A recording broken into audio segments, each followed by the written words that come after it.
Arnold से मिलें। आज उसकी छुट्टी का पहला दिन है और सोचना भी मत कि मुझे क्रैब के इस छोटे से टुकड़े के लिए बुरा लगेगा या आपके उसे आराम देने के लिए पूछने वाले कमेंट से मुझे फर्क पड़ेगा। किसी अनजान ने उसे लेक पर छुट्टी का फ्री इनविटेशन दिया। ये सच में बढ़िया जगह है, काफी सस्पिशियसली मिलती जुलती है। होली क्रैपोली, ये जेसन वोरहीज है। जेसन 7 फुट का लंबा, लड़ाई की खतरनाक भूख रखने वाला पागल आदमी है। भागने और छुपने की कोशिश करना बेकार है। उसके पास अपने शिकार के पीछे अचानक से प्रकट होने की खास शक्ति है। बचने का बढ़िया तरीका है हमला करना। उसके लिए जाल बिछाओ। बिजली में अटकने के बाद जेसन की खतरे से बचने की प्रतिरोधक क्षमता बढ़ गई थी, लेकिन उसके पास आरी के अलावा कुछ नहीं। गुड लॉर्ड, तुम हैंड ग्रेनेड वाले बंदर जैसे हो। मैं तुम पर किसी चीज में विश्वास नहीं कर सकता। क्या ट्विस्ट है? जेसन तुम्हें अपने अलावा किसी और मुमकिन तरीके से मरने नहीं देगा। तुम इतने खुश क्यों लग रहे हो? वोरहीज हमेशा दोबारा शुरू करता है, तो तुम्हें जल्दी से प्लान बी लाना होगा। अगर उसे नष्ट नहीं किया जा सकता तो तुम्हें उसकी चलने की शक्ति को कम करना होगा। तुम उसकी टांगों पर कंक्रीट डाल सकते हो और फिर वो तुम्हारे पीछे नहीं आ पाएगा। वैसे वहाँ एक परेशानी है, कंक्रीट को सख्त होने में बहुत घंटे लगेंगे। तुम्हें बस जेसन को देखना है और जब जब वो ठीक होना शुरू होगा तब उस समय उसके लिम्स को नुकसान पहुँचाना होगा। अब तुम हमेशा के लिए साथ हो। घुटनों पर निशाना लगाओ आर्नोल्ड। नुकसान बहुत ज्यादा होगा और ठीक होने में समय लगेगा। मुझे समझ नहीं आ रहा कि क्या हो रहा है। आर्नोल्ड, मैं तुम्हारा बाप हूँ। लगता है आज तुमने कुछ ज्यादा ही खेल लिया आर्नी। अब समझदारी इसी में है कि तुम जाकर सो जाओ। Good night Arnold. पूरा दिन वीडियो गेम्स खेलने के बाद तुम आराम से नहीं सो पाओगे। दिमाग पर इतना ज्यादा बोझ पड़ने के बाद कुछ बहुत बुरा भी हो सकता है, जैसे कि स्लीप पैरालिसिस। रैम स्लीप ऐसी हालत होती है जब आपकी बॉडी हिल डुल नहीं पाती। स्लीप पैरालिसिस में आपका दिमाग तो जाग जाता है पर मसल फ्रीज रहते हैं, तो आप देख और सुन तो सकते हैं पर हिल नहीं सकते। ऐसी हालत में आपको वहम होने लगते हैं और ऐसा लगता है कि कोई मॉन्स्टर आप पर बैठा हो, पर ऐसा ज्यादा देर नहीं रहता। क्या हुआ आर्मी? क्या तुम्हें अंधेरे में सोने से डर लगता है? धरती पर लगभग 10% लोगों को निक्टोफोबिया होता है, मतलब अंधेरे का डर। साइंटिस्ट का मानना है कि ये एक जेनेटिक दिक्कत है। हमारे पूर्वजों को डर रहता था कि रात में जंगली जानवर उन्हें खा न लें, इसीलिए अपने आप ही हमारा दिमाग अंधेरे में डरावनी चीजें सोचने लगता है। ओह, लगता है उस खिड़की के पीछे कोई है। हाँ, दुनिया में अगर सबसे बड़े डरपोकों की रैंकिंग होगी तो आर्नोल्ड तुम फर्स्ट आओगे। ये सारा डर हमारे दिमाग में एमिग्डाला में शुरू होता है। ये डर की फीलिंग इस छोटी सी 1.5 सेंटीमीटर जितनी जगह से शुरू होती है। कुछ ऐसे असली केसेस में हैं जहां लोगों का एमिग्डाला अर्बक वाइट नाम की बीमारी की वजह से खराब हो गया, जिससे हमेशा के लिए डर लगना ही बंद हो जाता है। पर तुम्हारे मामले में ऐसा बिल्कुल नहीं है आर्नोल्ड। तुम्हें तो हर चीज से डर लगता है, अपनी खुद की परछाई से भी। ठीक है, मैं लाइट ऑन कर देता हूँ ताकि तुम्हें पता चले कि यहाँ कोई भी नहीं है। पर लाइट्स ऑन करके सोना भी एक बुरा आइडिया है, क्योंकि इससे नींद के दौरान रिलीज होने वाले मेलाटोनिन की मात्रा कम हो जाती है, जिससे वजन बढ़ने की दिक्कत हो सकती है। इसीलिए जाहिर सी बात है, ताकि आप एक मोटे भद्दे बड़े पेट वाले डरपोक ना बनो, इसीलिए आपको अंधेरे में सोना चाहिए। हाँ, ऐसे सोना जब आपको लग रहा हो कि अंधेरे में कोई और भी है, आसान नहीं है। शायद ये बस आपका वहम हो, ओह, या शायद नहीं भी। दुनिया में एक नई महामारी चली है। बीमार लोगों की स्किन पर निशान पड़ गए हैं। एक बहुत अजीब से धब्बे उनके चेहरे पर हो गए हैं। वो लगातार खांसते रहते हैं और उनके आगे के दांत गिर जाते हैं। आइसोलेटेड ना होना पड़े, इसलिए लोग मास्क पहनकर ब्लैक मार्केट से वैक्सीन लेने जा रहे हैं। जानबूझकर अपने आप को मुश्किल में डाल रहे हैं, क्योंकि वैक्सीन अब तक अप्रूव नहीं हुई है। पर वो ऐसा इसलिए कर रहे हैं जिससे कि वो पहले की तरह अपनी आम जिंदगी जी सके। आर्नोल्ड, तुम यहाँ क्या कर रहे हो? ओह, क्या तुम डेट पर आए हो? ये बढ़िया है, पर शहर के बाहर बने इस कैफे से अच्छी तुम्हें और भी रोमांटिक जगह मिल सकती थी। वो आ गई। वाओ, तुमने उसके तुम्हारे साथ यहाँ डेट पर आने के लिए क्या कहा? ओह, इतने सारे ज़ॉम्बीज़ यहाँ कैसे आ गए? आर्नोल्ड, लगता है सूजी मुसीबत में है। एक एवरेज ज़ॉम्बी की स्किन हरी होती है और उसमें से गंदी महक आती है। पहली बार में ऐसा लग सकता है कि ये एक आम गेमर है जिसने 3 दिनों से कुछ नहीं खाया है, पर नहीं, ज़ॉम्बीज़ अलग खाना खाते हैं। ज्यादातर ये प्यारे प्राणी इंसानों का दिमाग खाते हैं। आर्नोल्ड, तुम क्या करने वाले हो? वाह, इसे कहते हैं एक गन। ये कौन है? वाह, ये नहीं हो सकता। ये चक नॉरिस है और उसके पास बहुत सारे हथियार हैं। अब तो ये सब गए। याइक्स, ये मेरे लिए भी बहुत खतरनाक है, पर बहुत बढ़िया है। ब्लाइमी, यहाँ कितने सारे ज़ॉम्बीज़ हैं। लगता है बस ये पहलवान ही बचा है। तुम इसे पंच कहते हो। इसे कहते हैं पंच। लगता है ज़ॉम्बी अटैक से तुम्हारी डेट कैंसिल हो गई है। आर्नोल्ड, सूजी को मत भूलना। क्रिकी, क्या वो अमर है? चक, गाड़ी चालू करो। हाँ, ये सही था। ओह नहीं, देखो आर्नी, तुम्हारे और सूजी में कुछ कॉमन है। बिल्कुल तुम्हारी तरह उसकी उंगलियां भी कट गई। लगता है वो बीमार हो रही है। जल्दी कुछ करो, हमें उसको बचाना होगा। तो ये आदमी हमें बचा सकता है। ये आखिर है कौन? ग्रिगोरी रेस्पुटिन, 20वीं सदी का सबसे रहस्यमय इंसान। उसके पास हिप्नोटिक एबिलिटीज हैं और घाव भरने वाली शक्तियां भी। कितनी अजीब जगह है। उस कैफे से भी अजीब जहां तुमने सूजी को बुलाया था। आर्नोल्ड, हम यहाँ क्या कर रहे हैं? हम कहाँ जा रहे हैं? लगता है यही डेंटिस्ट का ऑफिस है।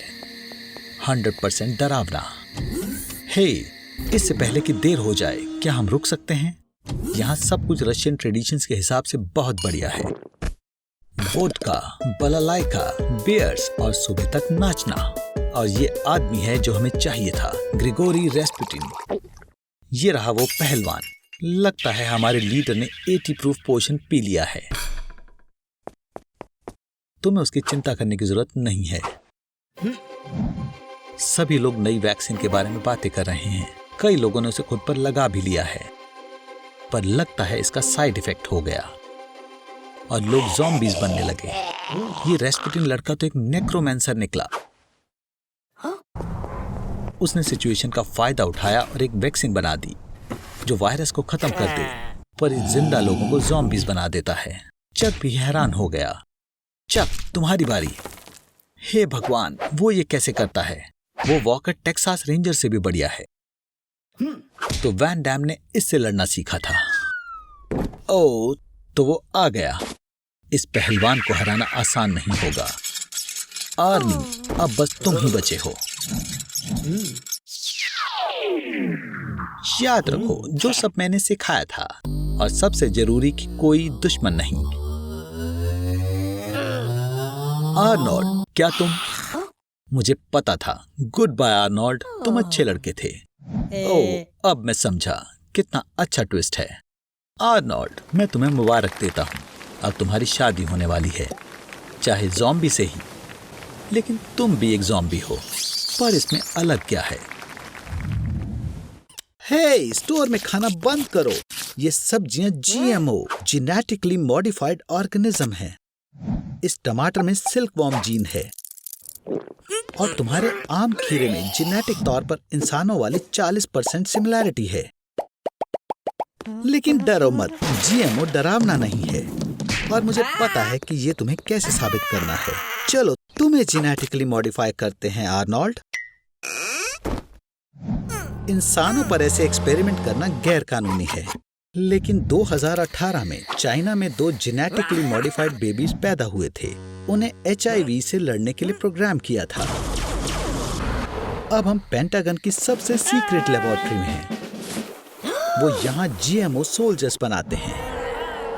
CRISPR-Cas9 एक नई टेक्नोलॉजी है जो एक ऑर्गेनिज्म के DNA को दूसरे ऑर्गेनिज्म के DNA में डालने के काम आती है। एक आम फिश के अंदर बायोलुमिनेसेंट जेलीफिश के जीन्स डाल दिए। अब वो एक ग्लो फिश बन गई। सब्जियों को लंबे समय के लिए और अच्छे स्वाद के लिए मॉडिफाई किया जाता है। लेकिन तुम्हारा क्या आर्नोल्ड? क्या तुम लंबे होना चाहते हो? हम माइकल जॉर्डन के जीन का इस्तेमाल कर सकते हैं और हम तुम्हारे पसीने वाले जीन को हटा देंगे ताकि तुमसे इतनी बदबू ना आए। और मिलिए आर्नोल्ड 2.0 से नई जिंदगी की शुरुआत हो चुकी है। पसीने के बिना लोग बस में तुम्हारे साथ बैठेंगे और तुम्हारे पड़ोस की ग्रैंड माँ तुम्हें छोटा सा रेड हेड लड़का नहीं बुलाएगी, अब वो सिर्फ रेड हेड लड़का बुलाएगी। हाँ, जेनेटिक इंजीनियरिंग अभी इतनी परफेक्ट नहीं है, लेकिन ये फ्यूचर जरूर है। डिजाइनर जीएमओ बेबीज जल्द ही आने वाले हैं और क्रिमिनल्स के सारे खतरनाक जीन्स को हटा पाना मुमकिन होगा। ये बदलाव की नई शुरुआत है। Sweet dreams Arnold 2.0। हे, ये क्या हो रहा है? आर्नोल्ड, क्या तुमने लैब से सारे सिरिंजेस चुरा लिए हैं? क्या अच्छी खुशबू के लिए तुम खुद में स्ट्रॉबेरी जीन इंजेक्ट करना चाहते हो? और अच्छे बट के लिए कॉर्की जीन? ऐसा मत करो आर्नोल्ड, रुको। हे भगवान, ये क्या हो गया? मैं गलत था। जेनेटिक इंजीनियरिंग सिर्फ ऑर्गेनिज्म के लिए ही नहीं बल्कि पूरे शहर के लिए भी खतरनाक है।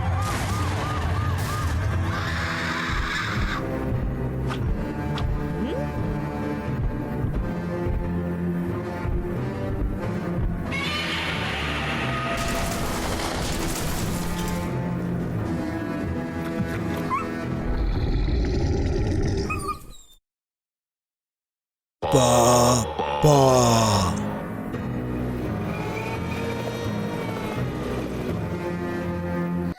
चलो आशा करते हैं कि आर्नोल्ड के भूखड़ दोस्तों का पेट भर जाए। अब हमें उन्हें थोड़ा सा जानने की जरूरत है। तो वेयरवुल्व्स को लाइकेंथोप्स कहा जाता है। एंशिएंट ग्रीस के लोगों ने उन्हें ये नाम दिया है। इस नाम को देने वाला लेखक हेरोडोटस था, एक 2500 साल पहले का इतिहासकार, जिसने सीथिया के बारे में बताते हुए कुछ लोगों के बारे में बताया था जो वुल्व्स बन सकते थे। और वैम्पायर्स के लिए वो वर्ड वैम्पायर सबसे पहले 1734 की ऑक्सफोर्ड इंग्लिश डिक्शनरी में दिखाई दिया था। आर्नोल्ड, तुम जिंदा हो, मैं बहुत खुश हूँ। पर रुको, वो तुम्हारे गले पर क्या है? नहीं, तुम मजाक कर रहे हो। असल में तुम पहले इंसान हो जिसे वैम्पायर और वेयरवुल्फ दोनों ने एक ही समय पर काटा है। मैं तो ये सोच रहा था कि तुम आखिर दिखोगे कैसे। जब तक तुम ये जानने की कोशिश कर रहे हो, मैं तुम्हें एक दिलचस्प फैक्ट बताता हूँ। 1999 में 907 लोगों ने अपने नाम से इंश्योरेंस करवाए थे कि कहीं वो भी पूर्णिमा की रात को वेयरवुल्फ ना बन जाएं। आर्नोल्ड, इस तरह दिखोगे तो बहुत जल्दी पकड़े जाओगे। तुम्हें एक सिंपल सा भेष बनाना होगा। इसके अलावा मिडेवल समय में लाल बाल वाले लोगों को वैम्पायर समझा जाता था। ओह, फ्रैंकी ने पहले ही तुम्हें अपनी फ्रेंड लिस्ट में ऐड कर लिया है। ये अच्छा है। उसने कुछ ऐसे वैसे बकवास लोगों को इकट्ठा किया है, बिल्कुल तुम्हारी तरह। वैम्पायर्स और वेयरवुल्फ की पुरानी दुश्मनी के बारे में सभी जानते हैं, पर मैंने ऐसा कभी नहीं सोचा था कि मुझे ऐसा कुछ एक ही बॉडी में दिखेगा। ओह, तो अब तुम्हें भूख लग रही है और अब तुम्हें 2 लोगों का खाना चाहिए। जाओ अपने शिकार की तलाश करो, एक बढ़िया शिकार। बॉन एपेटीट आर्नी। रुको आर्नोल्ड, तुम कहाँ हो? तुम्हें क्या लगा था? तुम नेचर कॉल के खिलाफ नहीं जा सकते। बस अपने डॉग की गंदगी को साफ करने के बारे में याद रखना। ब्लड सकर बनने का तरीका। अपने तरीकों के साथ आर्नोल्ड, तुम्हें वेगन बनने के बारे में सोचना होगा। ओह, मैं तुम्हें बताना भूल गया, एक डबल क्रिएचर का शिकार भी 2 बार होता है। अब तुम्हें अपनी लड़ाइयाँ छोड़नी होंगी क्योंकि अब तुम्हारा दुश्मन भी एक ही है। यहाँ कोई प्रेयर मदद नहीं करेगी दोस्त। और बिल्कुल, अब तुम्हें लहसुन से भी खतरा है। बेवकूफ कहीं के, तुम शिकार के पहले विक्टिम नहीं हो। 16वीं सदी में फ्रेंच पार्लियामेंट ने सभी शेप शिफ्टर्स को खत्म करने के लिए कानून बनाया था और नतीजे में 1530 से 1630 के बीच में फ्रांस के 30,000 से भी ज्यादा लोग मारे गए जिन्हें वेयरवुल्फ समझा जाता था। तुम लकी हो आर्नोल्ड। ये ग्रीन पीस के लोग हमेशा चौकन्ने रहते हैं और ये काफी डरावना है। हे, लाइट किसने बंद की? आर्नोल्ड, तुम्हें कुछ भी छूना नहीं चाहिए। क्या हो रहा है? आर्नोल्ड, भागो! हे भगवान, लगता है हम 13वीं सदी में आ गए। और हम यहाँ इंक्विजिशन के वक्त आए हैं। कितनी बढ़िया ट्रिप है। इंक्विजिशन का जरूरी मिशन धर्म के विरोधियों से लड़ना था। हे, आर्नोल्ड ने आखिर किया क्या है? लगता है मुझे समझ आ गया। उन्होंने तुम्हारे फोन को काले जादू का कोई हथियार समझ लिया। इंक्विजिशन में विकास के लिए कोई जगह नहीं थी। जब जियाडानो ब्रूनो ने साबित किया कि धरती सूरज के चारों तरफ घूमती है, तो ये कैथोलिक आइडियाज के बिल्कुल खिलाफ थी। आर्नोल्ड, तुम्हारी किस्मत खराब है। उन दिनों सभी लाल बाल वालों को शैतान समझा जाता था। शांत हो जाओ, पहले वो बस तुमसे सवाल पूछेंगे। बैठो और शांत हो जाओ। यहाँ की चेयर्स लोहे की बनी होती थी ताकि उन्हें गर्म किया जा सके। लोगों के कन्फेशंस अक्सर टॉर्चर करके लिए जाते थे। तुम्हें अधर्म का साथ छोड़ना होगा आर्नोल्ड। इंक्विजिशन के वक्त बहुत सारे काफिरों के रिवाजों को काला जादू मान लिया जाता था। उन्होंने बहुत सारे काफिरों को कैथोलिक धर्म में बदलने की कोशिश की। चलो भी आर्नोल्ड, कैथोलिक धर्म को मान लो और तुम आजाद हो जाओगे। ये सच है कि इंक्विजिशन में कभी कभी पछतावा करने वालों को छोड़ दिया जाता था। हे भगवान, अब क्या? लगता है किसी ने तुम्हारी शिकायत कर दी। लोग अक्सर दूसरों से पीछा छुड़ाने के लिए उन्हें अधर्मी बताते थे। मुझे नहीं पता आर्नोल्ड कि तुम और टॉर्चर सह पाओगे या नहीं। आर्नोल्ड, मिलो स्पेनिश बूट से, हेरेटिक की फोक से और जूडस क्रेडल से। आर्नोल्ड, मेरी तो यही राय है कि तुम अपने सारे जुर्म कबूल कर लो। ठीक है, ये साइन करके तुम ये मानते हो कि तुम नेक्रोमेंसर, जादूगर और नॉम हो। अच्छी बात यह है कि टॉर्चर खत्म हो गए और इंक्विजिशन में लोगों को मारा नहीं जाता था। कन्फेशन करने के बाद अपराधी को स्टेट कोर्ट में ले जाया जाता था।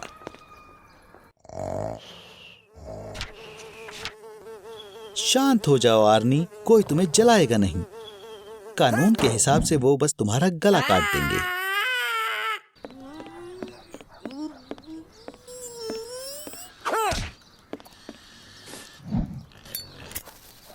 वाओ, लगता है सब तुम्हारे हाथ से आग निकलने की शक्ति से डर रहे हैं। ये ताकतवर जादू लग रहा है।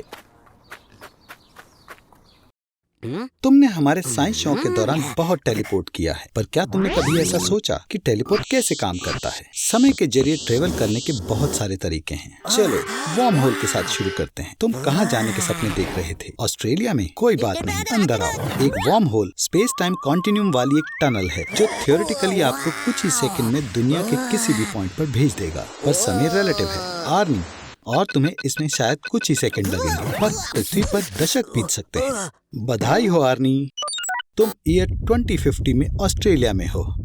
यह थोड़ा अनकंफर्टेबल है। हाँ, और अगर तुम्हें एक ही समय पर घूमने की जरूरत है तो क्या होगा? क्वांटम टेलीपोर्टेशन इस मामले में मदद कर सकता है। आपके शरीर में 100 ट्रिलियन सेल्स होते हैं, जिनमें हर एक में 100 ट्रिलियन एटम होते हैं, और हर एटम में छोटे पिन पॉइंट पार्टिकल्स होते हैं, क्वांटा, जो तुम्हें बड़े डिस्टेंस को टेलीपोर्ट करने में मदद कर सकता है। किसी ऐसे इंसान को ढूंढना बहुत अच्छा होता है जो आपको क्वांटम टेलीपोर्टर बनाने में मदद कर सके। खैर, देखो यहाँ कौन है, रिक और मॉर्टी। आर्मी उनकी ड्राइंग लेता है। उनकी मदद से तुम यूनिवर्स में कहीं भी बहुत तेज मूवमेंट के लिए डिवाइस बना सकते हो, और यहाँ तक कि कई दूसरी यूनिवर्स में भी। अब जब टेलीपोर्टर तैयार है, बॉक्स में आ जाओ और ध्यान रखना कि अंदर कोई ना हो। खैर, इतनी देर आर्नोल्ड, क्वांटम टेलीपोर्टेशन में ओरिजिनल बॉडी मर जाती है और डेस्टिनेशन पॉइंट पर एक डुप्लीकेट बनाई जाती है। तुम्हारे मामले में कोई बड़ा नुकसान नहीं हुआ। वाओ, मैंने तुम्हें कहा था टेलीपोर्ट के दौरान तुम्हें बूथ के अंदर अकेले रहने की जरूरत है। लेबोरेटरी में कुछ छूना मत। तुमने क्या किया? तुम्हारा डीएनए, जो एक बिच्छू के साथ हाइब्रिडाइज था, जो सैटेलाइट सिस्टम के जरिए ट्रांसमिटेड था, और प्लेनेट के सभी निवासियों को ह्यूमन स्कॉर्पियन हाइब्रिड्स में बदल दिया। तुमने डायमेंशन C-137 को डिस्ट्रॉय कर दिया है। You stupid idiot Arnie. Rick और मॉर्टी असली यूनिवर्स में वापस आ गए होते, जहाँ म्यूटेंट्स मौजूद नहीं होते, पर तुम ऐसा कई बार कर सकते थे। मुझे नहीं लगता कि हम देखना चाहते हैं कि इस यूनिवर्स में आर्मी के साथ क्या होता है। बेहतर होगा कि हम ऑस्ट्रेलिया वापस जाएं। सौभाग्य से मैंने आर्नोल्ड के क्वांटम डेटा को बचा लिया, और इसलिए मेरे पास उसके बेकार शरीर को रिकवर करने की क्षमता है। आर्मी, तुम्हें 2018 में अपने घर की डायरेक्शन में वॉर्म होल के जरिए जाना चाहिए, जब तक यह बंद नहीं होता। और अपने शरीर के ब्लूप्रिंट्स मत भूलना। ऐसा लगता है कि अब हमें पता है कि मानवता 2050 में टेलीपोर्ट को कैसे बनाएगी। हे भगवान, क्या लॉयन ने सच में उस 2 सिर वाले इंसान को पूरा खा लिया? नहीं, लगता है सिरों को कोई नुकसान नहीं पहुंचा। लेकिन अब क्या होगा? क्या सीजन का सबसे बड़ा शो कैंसिल हो गया? हे, लगता है मैनेजर की नजर तुम पर आ गई है और वो तुम्हें अपने शो का हिस्सा बनाना चाहते हैं, लेकिन सिर्फ तभी जब तुम इन दोनों नए सिरों को अपनी बॉडी पर लगाओगे। तुमने हमेशा से इसी का सपना देखा है ना? खैर, क्योंकि तुम राजी हो तो तुम्हें इस होने वाली सर्जरी के बारे में थोड़ी जानकारी होनी चाहिए। 1908 में चार्ल्स गाथरी ने पहला कामयाब हेड ट्रांसप्लांटेशन किया था। हालांकि उन्होंने ये डॉग्स पर किया था। उनमें से एक सिर को डॉग के गर्दन पर उल्टा सिलकर लगाया था। 1950 में डेमाकॉव ने दूसरे सिर की फुल फंक्शनिंग अचीव करी। उसने 20 डॉग्स के सिरों की हेड ट्रांसप्लांट सर्जरी करी। फिर एक डॉग का सर दूसरे की बॉडी पर ट्रांसप्लांट किया गया। और फिर एक मंकी था जिसने ट्रांसप्लांटेशन के बाद डॉक्टर को काटने की कोशिश करी। 2013 में सर्गियो कैनावेरो ने ह्यूमन हेड ट्रांसप्लांट के प्लान की घोषणा की थी, जिसकी कॉस्ट $12.8 मिलियन थी। 2017 में उसकी लीडरशिप के अंदर मरे हुए इंसान के सर को लाश पर ट्रांसप्लांट किया जाता था। वैसे ये तुम पर अच्छा लग रहा है आर्नोल्ड। अब तुम्हारे पार्ट को रिहर्स करने की बारी है। उम्मीद है कि गुस्से में तुम इन खूबसूरत सिरों को नुकसान नहीं पहुंचाओगे। तुम्हें अपनी यूनिसाइकिल को स्प्रिंग बोर्ड पर जगल करते हुए बर्निंग हूप से गुजरना है। ये लगता है उन्हें तुम्हारी बेवकूफियां पसंद नहीं है आर्नी। तुम्हारी बॉडी को मैनेज करने वाले प्रोफेशनल के साथ उलझने की कोशिश मत करना। तुमसे बस इतना चाहते हैं कि तुम परफॉर्मेंस खराब मत करना। ग्रैंड प्रीमियर, सभी की आंखें तुम पर हैं आर्नोल्ड। आज तुम शो का सबसे जरूरी हिस्सा हो। सब अच्छे से करना दोस्त, तुम बढ़िया कर रहे हो। बस थोड़ा और क्या वहां पर टगाया है? क्या वो तुम्हें देखने आई है? नहीं, अपना ध्यान मत भटकाना। अभी नहीं आर्नोल्ड। कितना बेवकूफ है। जेंटलमैन बनने की कोशिश में तुमने खुद को और सच्चे भाइयों को शर्मिंदा कर दिया। ये इस सर्कस की अब तक की सबसे बड़ी नाकामयाबी थी। हम एक अमंग अस स्टाइल पार्टी कर रहे हैं। ये एक मशहूर गेम है जिसमें 500 मिलियन से भी ज्यादा प्लेयर्स हैं और हिस्ट्री में किसी भी और गेम से ज्यादा, जिसमें कि 97% प्लेयर मोबाइल पर फ्री वर्जन खेल रहे हैं। लेकिन ज्यादातर पैसे पीसी के पेड वर्जन से कमाए जाते हैं। बिल्कुल, हम फ्री वर्जन ही खेल रहे हैं। अगर ये फ्री है तो मैं भी खेलूंगा। और मैंने ये ब्राउन रंग किसी कारण से चुना है क्योंकि उसे 65% से भी कम बार बाहर निकाला गया है और वोटिंग में 90% लोग ब्लैक को बाहर निकालना पसंद करते हैं। और तुम्हारे पास भी वही रंग है आर्नोल्ड। चलो गेम शुरू की जाए। और सबसे जरूरी बात, यहाँ तुरंत शुरू हो जाया करो क्योंकि तुम्हें किसी भी समय मारा जा सकता है। और ये रही पहली हत्या। चिंता मत करो, यहाँ पर बहुत सारे डिटेक्टिव्स हैं। वो ये पता लगा लेंगे कि तुम इम्पोस्टर हो या नहीं। उप्स, मुझे पूरा यकीन है कि तुम्हें बस से नीचे फेंका गया था आर्नोल्ड। बेहतर होगा कि तुम यहाँ से खुद निकल जाओ इससे पहले कि हम तुम्हें बाहर स्पेस में फेंक दें। सभी प्लेयर्स को यह साबित करने के लिए कि तुम इम्पोस्टर नहीं हो, तुम्हें गेम के सारे टास्क को कंप्लीट करना होगा। वुप्स, ये रूम तो पहले से ही भरा हुआ है। चलो इन दोनों को परेशान नहीं करते। ये रहा नया टास्क। तुम्हें इलेक्ट्रिकल रूम में आग को बुझाना होगा। लगता है कि ये काम कर गया। उन्हें तुम पर विश्वास है। चलो इस प्लेयर की मदद करो। शायद से मुझे आग बुझाने वाला मिल गया है। आर्नोल्ड जरूर तुम्हें कोई फंसाने की कोशिश कर रहा है। वैसे भी स्टैटिस्टिक्स के हिसाब से इलेक्ट्रिकल रूम और एडमिन रूम सबसे खतरनाक जगह है। अगर तुम सही में इम्पोस्टर हो तो तुम्हें जीतने के लिए इंजन को फोड़ना होगा। ये काम नहीं कर रहा। ये मस्त था आर्नोल्ड। तो तुम इम्पोस्टर नहीं हो। मुबारक हो। ध्यान दो, तुम्हें पकड़ लिया। मेरे दोस्त, मुझे माफ करना। हमने मजे तो करे, पर अब तुम्हें और हमें अलग अलग रास्ते पर जाना होगा। लेकिन हमें पक्का पता था कि तुम इम्पोस्टर नहीं हो। अब हमें पता लगाना होगा कि था कौन। लेकिन कभी कभी पता चलता नहीं, पर इम्पोस्टर तुम्हारे नजदीक ही होता है। ये तुम्हारे लिए एक और सबक था आर्नोल्ड। अमंग अस में कोई भी दोस्त नहीं होता। मुझे लगता है कि आप सभी इस रेड हेड को अच्छी तरह जानते हैं। चलो भी अपना बुरी तो खत्म करो और चलो गैराज में चलते हैं। मैं तुम्हें लोगों को सिकुड़ने के लिए मेरा नया डिवाइस दिखाऊंगा। तुमने अपना बुरी तो गिरा दिया। आर्नोल्ड, क्या तुम सच में ये खाने वाले हो? ठीक है, 5 सेकंड रूल कहता है कि खाना अगर 5 सेकंड से ज्यादा समय तक फर्श पर नहीं रहता है तो आप गिरा हुआ खाना खा सकते हैं, लेकिन मैं नहीं खाऊंगा। आर्नोल्ड, तुम्हें क्या हुआ है? क्या तुम्हारे पेट में दर्द हो रहा है? ये मेरे क्वांटम रिसाइजर को टेस्ट करने का बढ़िया मौका है और यह जानने का कि तुम्हें अंदर से क्या हर्ट कर रहा है। इस हेलमेट को पहनो और मैं तुम्हारे कॉन्शियसनेस को तुम्हारी नैनो कॉपी से कनेक्ट कर दूंगा और तुम्हें तुम्हारे खुद की बॉडी में डाल दूंगा। लेकिन पहले अपने अंडरपैंट्स उतारो। ये तुम्हें तुम्हारे डेस्टिनेशन तक पहुंचाने का सबसे तेज तरीका है। चलो शुरू करें। तुमने एक बोरी तो खाया जिसमें कुछ बहुत स्मार्ट टेप वॉर्म के अंडे थे। आर्नोल्ड, जरा देखो इसे। उन्होंने तुम्हारे अंदर पूरा शहर बना दिया है। उन्होंने एक जू भी बनाया। चलो जू देखें। आज मंडे है तो यहाँ 50% डिस्काउंट है। हे भगवान, ये पैथोजेनिक वायरस और बैक्टीरिया का जू है। मैं तुम्हारे अंदर कब्जा करने वालों की प्रशंसा करता हूँ। Spanish flu, plague, Ebola, tuberculosis, swine और बर्ड फ्लू और बहुत सारे अन्य रेयर पैथोजेंस, सब एक ही जगह पर। देखो, यहाँ मेरा पसंदीदा भी है, एक लिटिल स्टडेड बोरोना वायरस।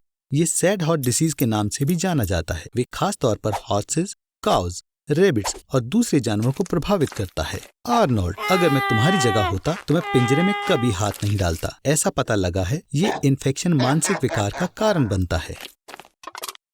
आर्नोल्ड, दुर्भाग्य से पैरासाइट्स के कारण तुम्हारा पेट दर्द होता है।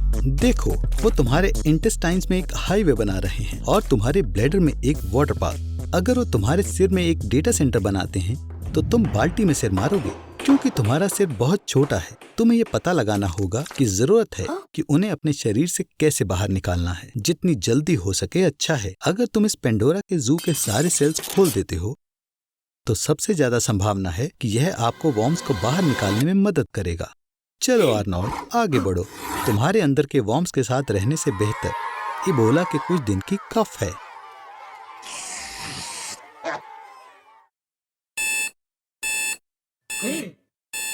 पैरासाइट्स के हेरोइक एक्साइल पर आर्नोल्ड को बधाई। ये रहा तुम्हारा बहादुरी का मेडल। शहर में बवाल मचा हुआ है। दो जायंट्स किंग कॉन्ग और गॉडजिला लड़ रहे हैं। गुड मॉर्निंग आर्नोल्ड, आज के तुम्हारे क्या प्लान्स हैं? शायद से आज का प्लान है मरने से बचना। क्या तुम डर गए आर्नोल्ड? पर क्या हो कि अगर ये बस नकली हो? क्या हो अगर मैं तुम्हें बताऊं कि अर्थ पर ना किंग कॉन्ग और ना ही गॉडजिला जिंदा रह सकता है? ये बहुत सिंपल है। देखो, दुनिया का सबसे लंबा आदमी रॉबर्ट पर्शियन वार्डलो था। उसकी लंबाई 2 मीटर 72 सेंटीमीटर थी और वो सिर्फ 22 साल के लिए ही जिंदा रहा। उनको जिगेंटिज्म नाम की बीमारी थी। इस बीमारी में दिमाग बहुत ज्यादा ग्रोथ हार्मोन छोड़ता है। इसलिए इंसानों के विकास की प्रोग्रेस में लंबाई और वजन के नॉर्म्स बनाए गए हैं और उनमें किसी भी बड़े अंतर को एक बीमारी माना जाता है। इन सब का सबसे ज्यादा तनाव दिल को झेलना पड़ता है, क्योंकि उसे 5 की जगह 15 लीटर ब्लड सर्कुलेट करना पड़ता है और दिल इतना ज्यादा तनाव ज्यादा समय तक नहीं झेल पाता। लेकिन इस फैक्ट का क्या कि अर्थ पर व्हेल जैसे भी बड़े जीव हैं और सब कुछ आसानी से समझाया जा सकता है। पानी की डेंसिटी हवा की डेंसिटी से ज्यादा होती है और वो लगभग इंसान की डेंसिटी के बराबर होती है। तभी हम सॉल्ट वाटर पर तैर पाते हैं। इसका मतलब हैबिटेट खुद जीवित चीजों के वजन को सपोर्ट करता है, जैसे कि वेल्स, जिनके पूर्वज 50 मिलियन साल पहले हूफ्स वाले डॉग जैसे दिखते थे। हमारी दोस्त ग्रेविटी की वजह से वैसे ही गॉडजिला और किंग कॉन्ग इस अर्थ पर एग्जिस्ट नहीं कर सकते। पर चलो मान लेते हैं कि हमने ग्रेविटी को बंद कर दिया ताकि scientifically king Kong and Godzilla रह सकें। तो अर्थ पर सारी चीजें जो फिक्स नहीं है वो उड़कर स्पेस पर चली जाएंगी। इसमें इंसान भी आते हैं। जो भी खुले में पाया जाएगा वो भी उड़कर ऊपर चला जाएगा और कुछ किस्मत वाले लोग जो कमरे के अंदर हैं वो कुछ देर तक जिंदा बच पाएंगे, जब तक कि घर उड़ने नहीं लग जाते और अंत में हमारा अर्थ पूरा टुकड़ों में टूट जाएगा। इसका मतलब अर्थ को तबाह करने के लिए तुमको 2 जायंट्स की लड़ाई का इंतजार नहीं करना होगा। नहा रहे हो? सोचो, अगर एक लहर तुम्हें बाथरूम में नहीं बल्कि एक समुद्र में घेर ले। ब्लैक सी भी दरअसल एक बड़ा सा बाथटब है जिसका साइज 340,000 क्यूबिक माइल्स का है। ये भरने के लिए 243 मिलियन ईयर्स लेगा। जब टेक्टोनिक प्लेट्स अचानक से हिलती हैं तो उससे वेव्स बनती हैं। सी बेड्स काफी मीटर बढ़ जाते हैं, जिससे खतरनाक सुनामी वेव्स बन जाती हैं। हम इस समय पोर्चुगल में हैं। दुनिया की सबसे ऊंची वेव्स यहीं बनती हैं। ये एक चीते की तरह है पर वेव्स की दुनिया में, क्योंकि इसकी स्पीड 60 माइल पर आवर तक पहुंच चुकी है। एक हवाईयन सर्फर को यहाँ 79 फीट की वेव मिली थी। इसके लिए उसका नाम गिनीज बुक में दर्ज है। क्या आपने कभी किलर वेव के बारे में सुना है? ये सिंगल वेव्स 80 से 100 फीट ऊंची होती हैं, जो कि शिप से भी दिखाई नहीं देती। वो अचानक से चुपके से आ जाती हैं, इसलिए शिप के क्रू को बचाने का बहुत ही कम समय होता है। किलर वेव सिर्फ एक ही हिट में शिप को डुबो सकती हैं। यहाँ तक कि कॉनर मैकग्रेगर को भी ऐसी हार से जलन होती है। सबसे लंबी वेव्स 1958 में अलास्का की लिटिया बे में रिकॉर्ड हुई थी।